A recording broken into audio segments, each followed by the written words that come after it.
السلام عليكم ورحمة الله وبركاته، المعارف والأصدقاء والسادة الحضور، أهلا وسهلا بكم وحياكم الله، ونلتقي بكم مع هذه المشاهد الجميلة والرائعة وبشخصية هذا الرجل الذي كان في صلاح الدين أمير الشام. ونرى هنا بأنه يقوم بدور مهولي، ونرى معه هذا الفليسيوس البيزنطي، وهم يتفقون الآن على عثمان وكيف يقومون بحربه وهذه الأمور، بينما عثمان يراقب من بعيد وهو مختبئ أو مختفي عن الأنظار، وعلاء الدين وأرهان يقومون بواجب الحرب والسياسة، ويفعلوا ما يستطيعون لصد الخطر عن قبيلة القاي ودحر الأعداء سواء البيزنطيين أو المغول. وهنا يتكلم هذا المغولي بعدما التقى مع عثمان ومع ابن عثمان أورهان، وتكلموا عن هذه الأمور. هذه نهايتها، ولكن مع قراءة التعليقات سوف نعلم ما حدث بينهما. فقد أتى أورهان إلى هؤلاء وهم جالسون، ورشق سهم بجانب القائد المغولي، وقال له بأنه سوف يقوم بإنهاء الحصار عن بورصة، وأن يستعيدوا تجارتهم مع الأتراك ويأمنوا، وأن أورهان هو الوحيد الذي يستطيع فعل ذلك.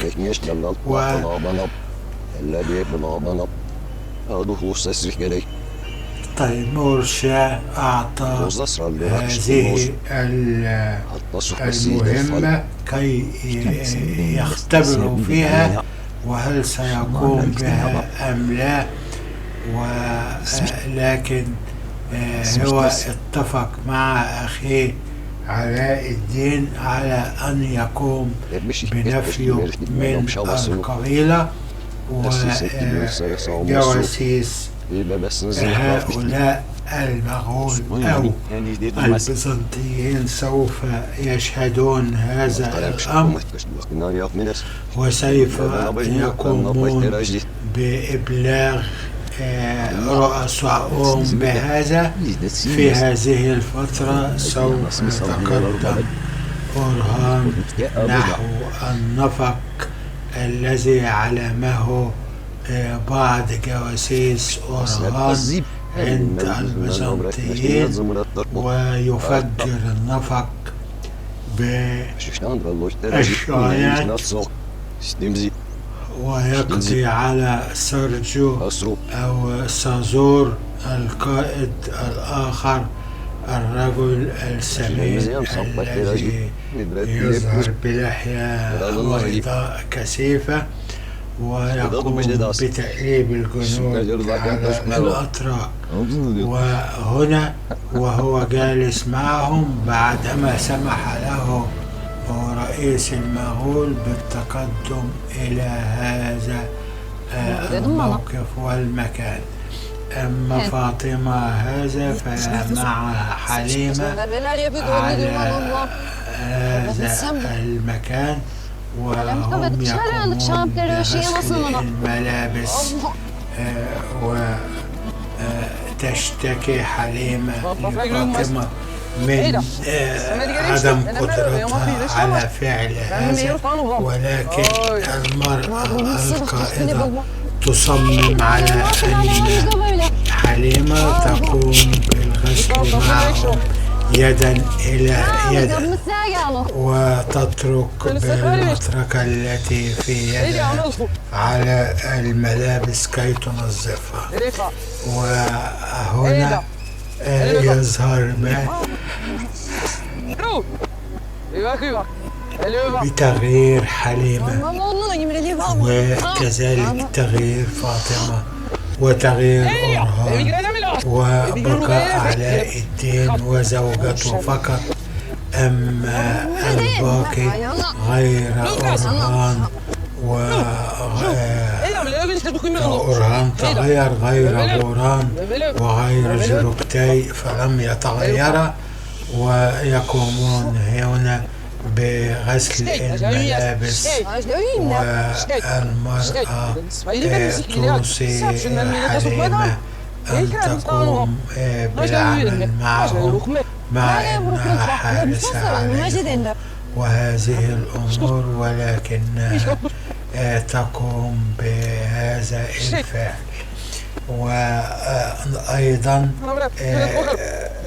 نرى هذا المشهد من أن السيد علاء الدين هو من كلف أو من وافق على أن أورهان سوف يذهب إلى الرئيس المغولي ويتفق معه على ذلك الأمور.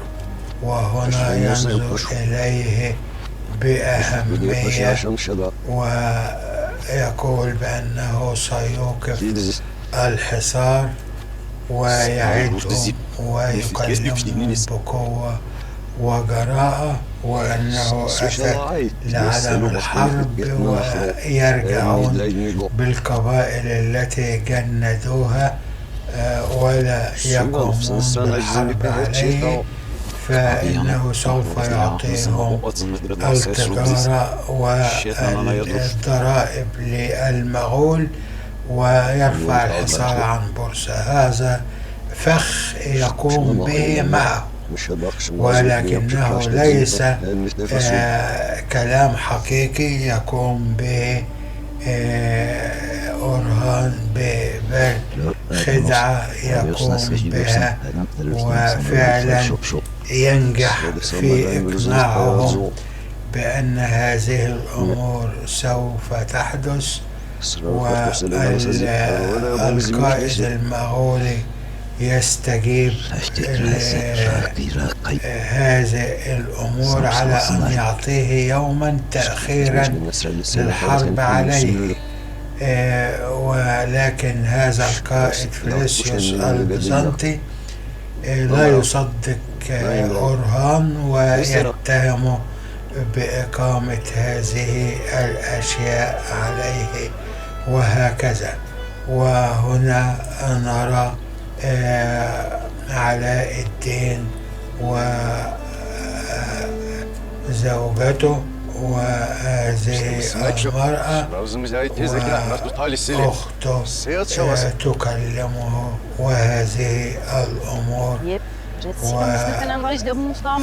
ليست أخته شقيقته بل أخت له تحاول أن تستقطبه، وقد أرسلتها زوجة شاهين كي تقوم بتعكير صف غونجا، وهي تحاول أن تستقطب السيد غونجا لها وتغلبها على علاء الدين وعلى هذه المواقف.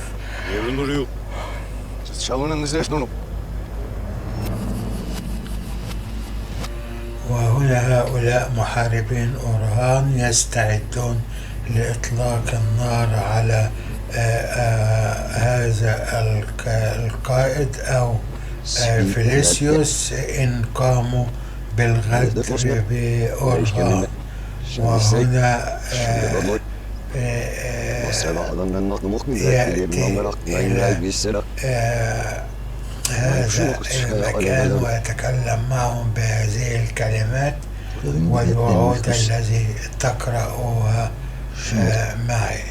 وهنا بعدما استقبله السيد تيمور شاه أو هذا الذي يسمى بالمغول كما نعلم، ويسأل عن أبي عثمان ويتكلمون في هذه الأمور في هذا المجلس. وما زال المحاربين يقومون بمحاولة حماية هذا القائد أورهان. وهنا سوف نرى كيف أن سهم السيد أورهان أتى جانب تيمور شاه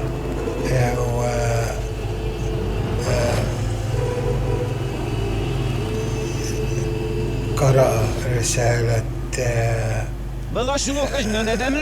التي أرسلها إليهم وينادي على أورهان بأن يأتي إلى المائدة. وهنا يظهر أورهان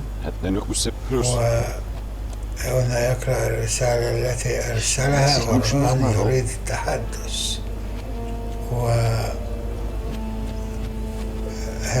المشهد وهذه الخدعة التي يعتبر انتصر فيها السيد أورهان على هذا القائد، على هؤلاء المغولي والبيزنطي، وفجر النفق وأصبح فيليسيوس محاصرا حصارا كاملا في هذا المكان، ولا يستطيع الخروج من بورصة إلا من الباب الأمامي، وليست هناك أنفاق يخرجون منها، فقد فجرت الأنفاق. وهكذا أصبح الآن الموقف. وهنا يتكلم عن قائد قد هزم وأكل لحمه نيئا كما يدعي. وسوف نشاهد معكم مواقف أخرى ومشاهد أخرى من هذا العمل الذي يتم فيه القضاء على ما تبقى من المغول والبيزنطيين، ويقوم بفتح بورصة، وتكون المكان الوحيد للأتراك في أوروبا. وإلى هنا السلام عليكم ورحمة الله وبركاته المعارف والأصدقاء والسادة الحضور. توكلت على الله.